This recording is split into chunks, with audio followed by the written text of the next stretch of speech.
Hello guys, welcome to my channel stocks neural network. आज हम income statement और इसमें जो लाइन आइटम्स होते हैं उसके बारे में जानेंगे। इनकम स्टेटमेंट कंपनी का प्रॉफिट एंड लॉस मेजर किया जाता है कुछ स्पेसिफिक पीरियड ऑफ टाइम में।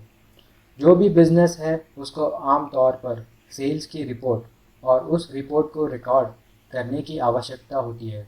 यह सब टैक्स पर्पस के लिए जनरेट करना होता है और जाहिर है कि जो भी सेल्स पर टैक्स को कम किया जा सकता है उन एक्सपेंस को जनरेट करते टाइम जो सेल्स हो रहा है।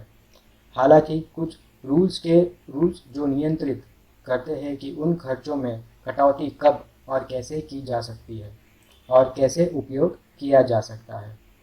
तो अभी हम आगे देखेंगे कि प्रॉफिट का फॉर्मूला क्या होता है। प्रॉफिट का फॉर्मूला है profit equals to revenue minus expense. Company के प्रॉफिट पर टैक्स लगाया जाता है, तो इसका जो फॉर्मूला है net income equals to profit minus tax. अब हम जानेंगे कि रेवेन्यू क्या होता है। कंपनी ने जो सेल्स या ग्रॉस इनकम बनाया है कोई स्पेसिफिक ऑपरेटिंग पीरियड में, उसको रेवेन्यू बोलते हैं। रेवेन्यू अक्सर सेल्स ये टॉप लाइन के रूप में रेफर किया जाता है। जो पैसा रिसीव हुआ है वो नॉर्मल बिजनेस ऑपरेशंस से प्राप्त हुआ है। यह ध्यान रखना महत्वपूर्ण है कि रेवेन्यू कब और कैसे रिकॉग्नाइज किया जाता है। Revenue company to company vary होता है और अलग भी हो सकता है जो एक्चुअल कैश रिसीव हुआ है उससे। रेवेन्यू को कैलकुलेट करने के अलग अलग तरीके हैं। ये डिपेंड करता है कि कौन सा अकाउंटिंग मेथड यूज़ हो रहा है। इसमें एक मेथड है एक्यूरेल अकाउंटिंग। इसमें क्या होता है कि जो भी गुड्स एंड सर्विसेज कंपनी ने क्रेडिट पर बेचा है अपने क्लाइंट को, वो भी रेवेन्यू में इंक्लूड किया जाता है। कैश फ्लो चेक करना बहुत ही ज़रूरी है क्योंकि इसमें हमें पता चलेगा कि कंपनी अपना बकाया पैसा कलेक्ट करने में कितनी एफिशिएंट है। रेवेन्यू कैलकुलेट करने का दूसरा मेथड है कैश अकाउंटिंग। इसमें जब पेमेंट रिसीव होता है तब ही उस सेल्स को रेवेन्यू में काउंट किया जाता है। अगर रेवेन्यू बढ़ेगा तो कंपनी का प्रॉफिट बढ़ेगा और शेयर होल्डर का अर्निंग पर शेयर बढ़ेगा। और जब कंपनी अपने एक्सपेंस घटाती है तब भी कंपनी का प्रॉफिट इंक्रीज होता है।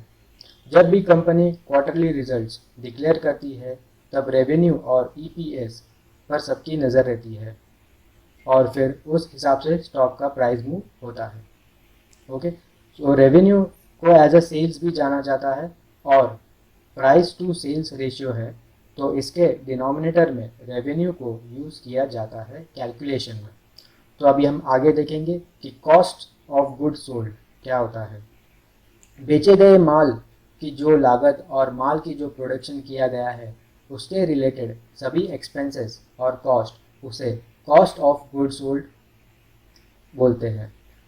कॉस्ट ऑफ गुड सोल्ड को हम COGS से बोलेंगे।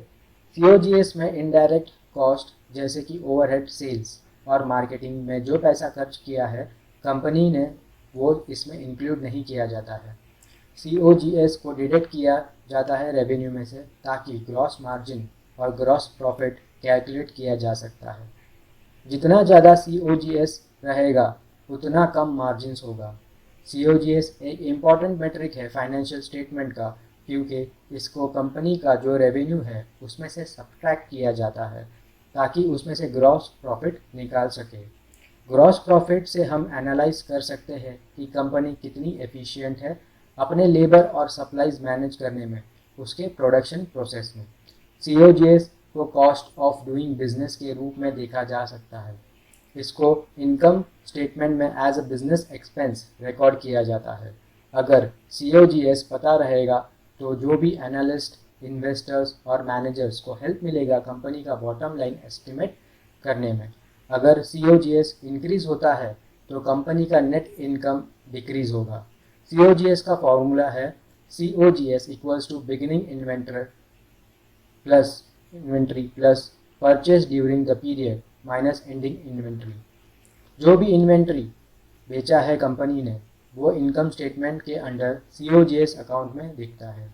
आगे हम देखेंगे कि ऑपरेटिंग एक्सपेंस क्या होता है। ऑपरेटिंग एक्सपेंस एक ऐसा एक्सपेंस है जो बिजनेस के ऑपरेशंस से चुकाना पड़ता है। इसको शॉर्ट में ओपेक्स भी कहा जाता है।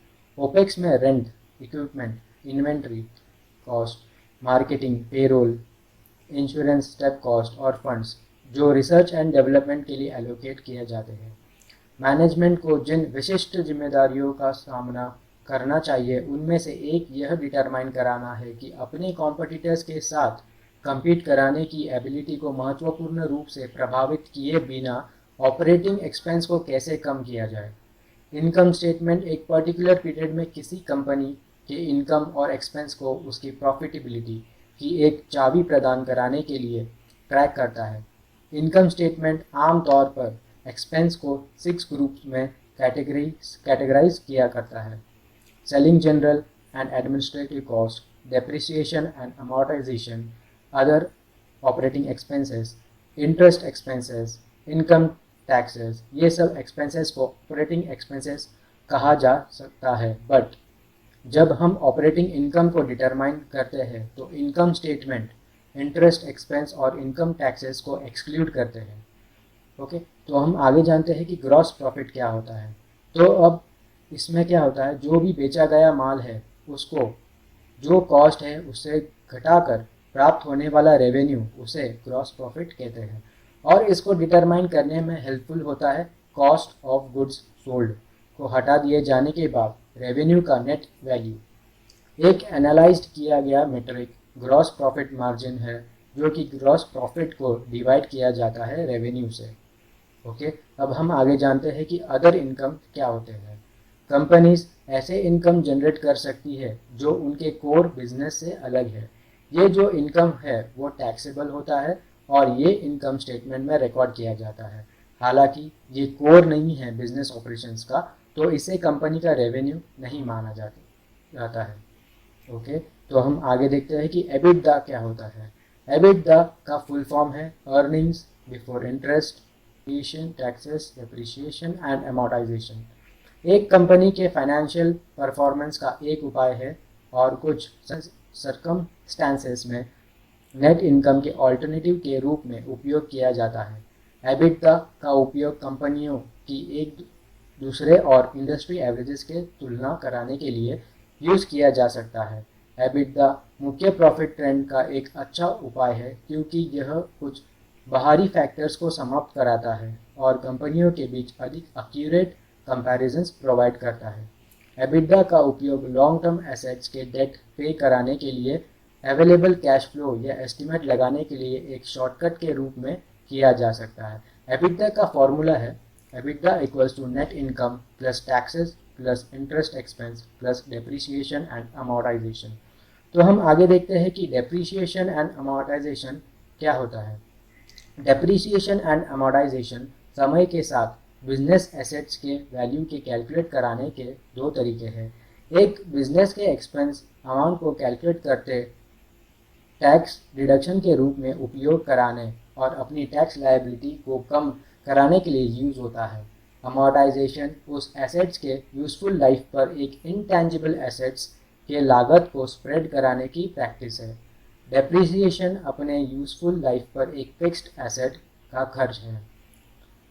बिजनेस एसेट को खर्च कराने का एक तीसरा तरीका है डिप्लीशन मेथड, जो एक्यूरेल अकाउंटिंग उपयोग किए जाने वाले एक प्रबोधन लेखा पद्धति है जो पृथ्वी से नेचुरल रिसोर्सेज को निकालते हैं, जैसे कि लकड़ी, तेल और मिनरल्स। सो गाइस, इस वीडियो में इतना ही। Thank you for watching the video.